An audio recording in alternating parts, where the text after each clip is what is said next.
banyak serangan ke akun-akun media sosial saya gitu, banyak serangan ke keluarga, tapi bagaimanapun ya kita bilang ya sudah biarkan saja karena ini jadi resiko ya. Dia bilang begini, saya berjalan perlahan tapi saya tidak akan pernah mundur ke belakang. Dia berjalan perlahan untuk masa depannya, tapi dia nggak akan pernah berjalan mundur. Itu kan visi dalam kehidupan kita. Kalau saya ditanya nih Mas, penasaran pingin diskusi dengan siapa, collab dengan siapa? Saya pingin collab dengan Jenderal Andika Perkasa. Oh iya? Iya. Kenapa? Kenapa Jenderal Andika Perkasa?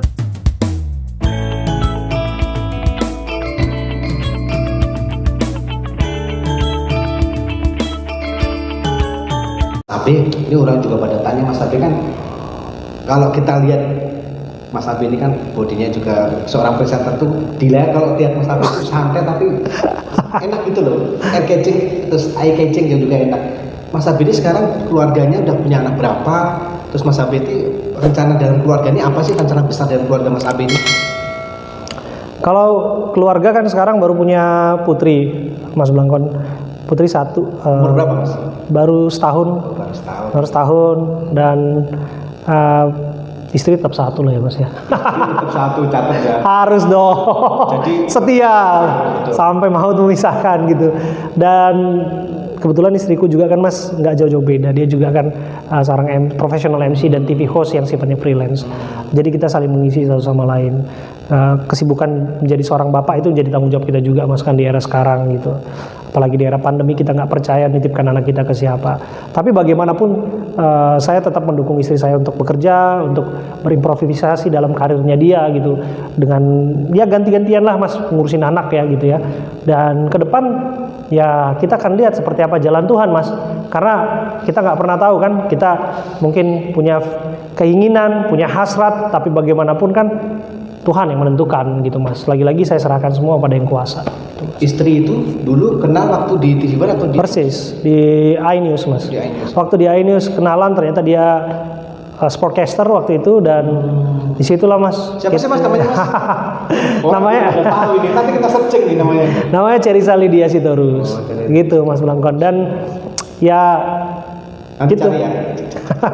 Ya panjang lah kalau kita cerita bagaimana kisahnya. Yang penting ini ya kita dipertemukan di satu ruang kerja yang sama waktu itu. Jadi itu dia yang saya pikir, kalau mungkin saya nggak pindah dari TV One waktu itu, ya saya belum menemukan jodoh saya sekarang gitu Mas Blangkon. Ya bisa jadi. Tapi lupakan Mas Blangkon. Waduh, Ma ini pertanyaan dari Mas Blangkon ini nggak ada sama sekali nih direncanakan. Jadi dulu di TV One itu beliau jangan. Sangat terkenal. Dan juga satu lagi Mas, dukungan dari seorang istri terhadap karir Mas Abe. Sekarang membawa berita-berita yang politik, berita-berita yang hak juga, bahkan berita-berita yang bisa juga memicu kontroversi seperti itu. Ada ketakutan nggak sih dari keluarga, khususnya istri yang mungkin kan masih kecil? Iya, pernah sih Mas Blangkon, ini pertanyaan yang menarik ya. Aku kan pernah bawain program skandal. Mirip-mirip lah dia kayak investigasi. Kalau kita lihat portfolio yang sudah ada itu kayak program Mas Aiman lah, Aiman Wicaksono, yang dia wawancara orang, interview secara mendalam dan lain sebagainya gitu kan. Dan saya harus berhadapan dengan banyak orang yang punya kepentingan dan kuasa kan. Jadi sudah diingatkan juga sebetulnya, banyak berdoa apa? Karena kamu punya keluarga gitu. Dan dengan cara kita juga membawa berita sekarang pun sebagai host, memandu dialog, banyak orang yang nggak suka kan sama kita. Kita kan nggak bisa menyenangkan semua orang dalam pekerjaan ini. Karena kan pekerjaan ini bukan hiburan sebetulnya kan Mas Blangkon. Kalau kita melihat cara-cara netizen yang menghujat, ada yang memuji, ya kita biarkan aja, itu bagian dari kebebasan berpikir, berekspresi.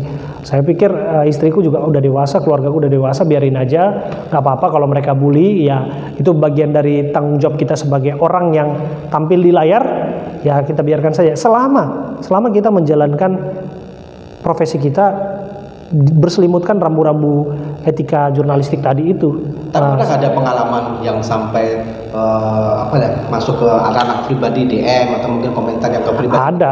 Ada Mas Blangkon. Ada waktu saya ngangkat berita tentang seseorang yang disebut public figure, tapi dia bukan public figure sebetulnya. Dia itu sebetulnya orang-orang yang dia adalah orang yang dapat sorotan publik karena dia transgender.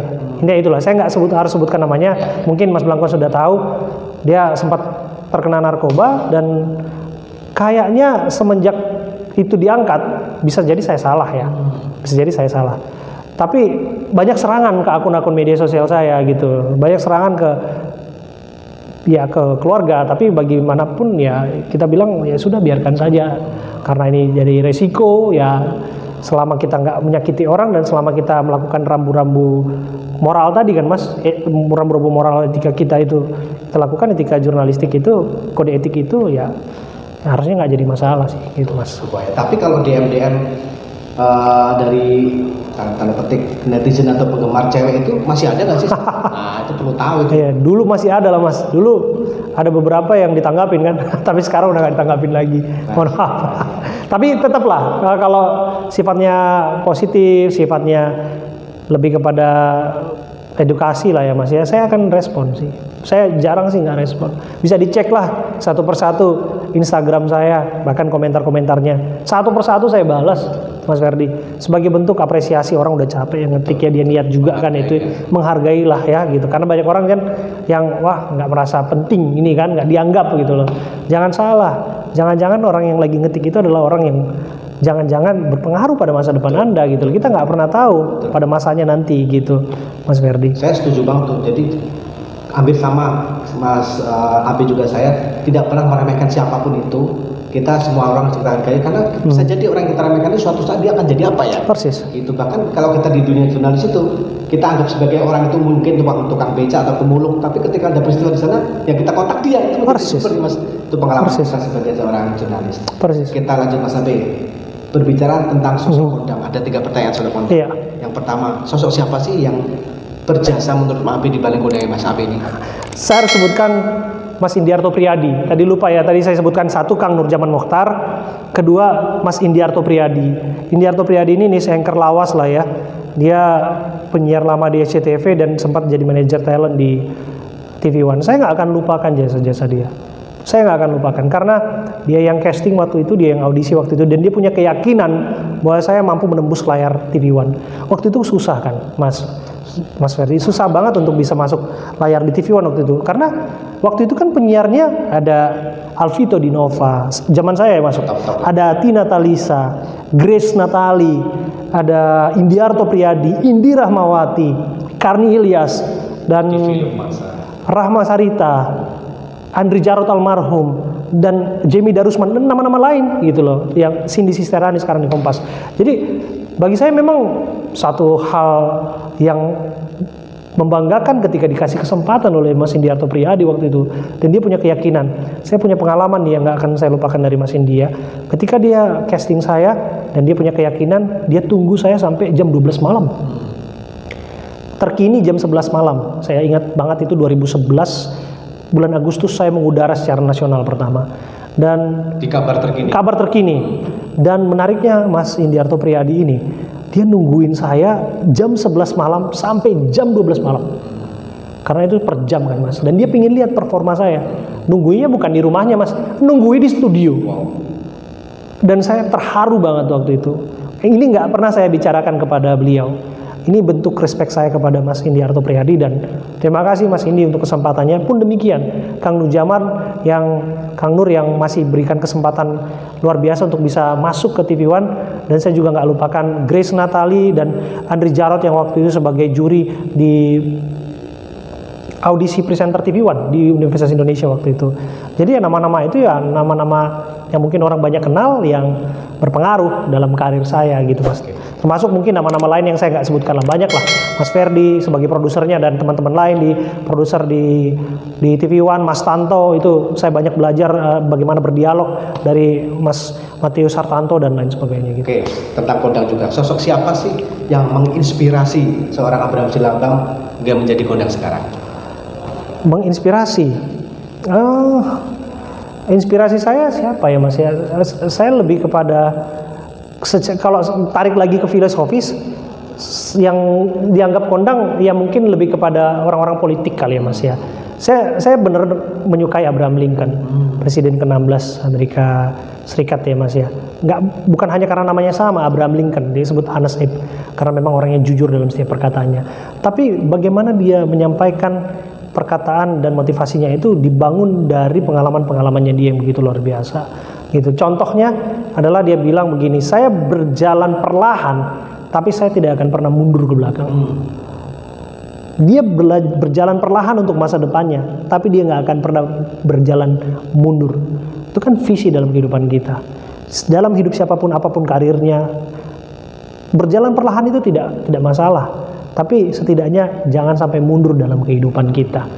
Pada waktunya kita akan tiba. Sama halnya ketika dia bilang, ketika saya punya waktu 9 jam untuk menebang pohon, saya menggunakan waktu saya 8 jam untuk mengasah kapaknya. Jadi dia berbicara soal persiapan yang harus dimatangkan dari awal. Jadi semuanya benar-benar menginspirasi saya. Dan Abraham Lincoln adalah orang kondang yang menurut saya yang sangat berpengaruh dalam hidup saya juga. Gitu. Terakhir, sosok kondang siapa sih yang hingga saat ini belum pernah berkolaborasi dan ingin menjadikan kolaborasi, mungkin ingin diwawancara atau mungkin ingin kolaborasi apa? Siapa ya? Siapa ya? Kalau wawancara saya yakin semua tokoh pernah diwawancara beliau. Yang Gini, sekarang pengen sekali untuk one on one sama orang itu, pengen sekali kolaborasi, pengen sekali itu siapa ya Mas ya? Mungkin di luar kali ya Mas ya. Karena gini, pasti orang bilang, pengen dong collab sama presiden gitu kan. Jangankan collab dengan presiden, saya makan cendol di Tambora dengan presiden. Nggak tahu beliau ingat masih waktu itu atau tidak. Tapi waktu itu beliau menjadi calon gubernur DKI Jakarta. Saya bertemu beliau masih menjadi wali kota Solo yang membawa mobil SMK ke Puspitek di daerah Tangerang, Banten waktu itu untuk uji emisi. Dan saya ngobrol sama dia di situ. Dan saya punya kesempatan beberapa kali juga ketemu dengan beliau, termasuk ke istana. Dan mungkin orang bilang, oh, lu terlalu tinggi kalau lu meminta orang di luar gitu. Tapi bagi saya, ya saya memang nggak berharapnya ke situ gitu loh. Karena banyak orang kan yang kita nggak ngomongin sosok presiden ya, Pak Jokowi tidak. Ada banyak orang gini loh Mas, dalam pekerjaan kita beriringan dengan beliau ketika beliau mengawali karirnya, tapi ketika dia sudah sampai pada puncak karirnya, beliau melupakan gitu, dan beliau nggak menganggap sama sekali. Ada beberapa orang gitu loh, saya nggak menuju kepada orang-orang tertentu, tapi banyak kasus ini seperti ini.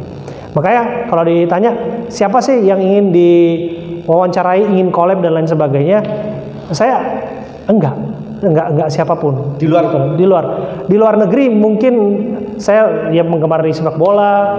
Saya senang dengan pelatih Arsenal namanya Arsene Wenger. Ya itu saya pengen banget wawancara beliau kalau bisa ketemu dengan beliau. Saya mencintai musik. Kalau bisa saya berdiskusi dengan Eric Clapton. Nah, saya pengen banget berdiskusi dengan Eric Clapton. Tapi satu deh, penasaran. Kalau saya ditanya nih Mas, penasaran pingin diskusi dengan siapa, collab dengan siapa? Saya pingin collab dengan Jenderal Andika Perkasa. Oh iya? Iya. Kenapa Jenderal Andika Perkasa?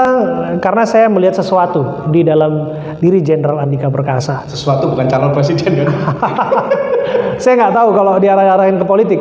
Tapi saya melihat sesuatu sih di Jenderal Andika Perkasa. Semoga kelak bisa ketemu. Dan saya akan sampaikan apa pikiran saya tentang beliau. Dan semoga kedepannya bisa dia collab atau bisa memberikan masukan-masukan, bisa bekerja sama. Dikulik jadi Jenderal Andika Perkasa apa sih sebenarnya? Dari seorang kritis, seorang Abraham Silaban ini. Gini loh Mas, Jenderal Andika Perkasa itu kan dia, saya pikir orang yang cerdas ya. Dia mampu berpikir out of the box dari ruang kaku ketentaraan gitu loh. Salah satu contohnya waktu kasus Manganang, ya kan, dia mampu memberikan solusi di kasus itu. Belakangan juga ada kasus yang mana Brigjen Tumilaar ya, yang membela Babinsa di Manado, yang harusnya dicopot jabatannya ditarik, tapi justru dia menariknya menjadi staf khusus Kasat waktu itu. Dan saya melihat itu dalam tanda kutip upaya menyelamatkan Brigjen Junior Tumilaar, karena sampai sekarang pun beliau tidak disangsi, sejauh ini tidak disangsi gitu loh. Dan menurut saya bahwa dia punya kecerdasan di sana, dan saya juga meyakini dia punya kemampuan. Mungkin bahwa inilah kesempatan untuk saya bisa nanti berdiskusi dengan beliau, memberikan masukan-masukan dengan beliau, termasuk ya beliau juga bisa sparring partner lah secara ide dan lain sebagainya Mas ya. Tapi apakah termasuk Andika Perkasa itu masuk dalam kriteria sebagai yang Mas Abe katakan calon pemimpin masa depan Indonesia? Pastilah. Pasti ya. Pastilah Mas. Ya ini bisa jadi bias ya, bisa jadi bias. Tapi kalau kita pandang gimana ya, Ya terlepas dari siapa dia, pasti orang akan lihat kan latar belakangnya. Tapi cobalah melihat dia dari halaman kehidupannya aja. Coba lihat dari halaman kehidupan. Punya pendidikan di mana, bagaimana karir kemiliterannya, dan kapan lagi kita punya pimpinan ataupun punya sosok yang akan apa ya saya bilang Mas ya, yang akan berpengaruh di Republik ini, Top leader lah ya, top leader lah yang dengan cara beliau gitu.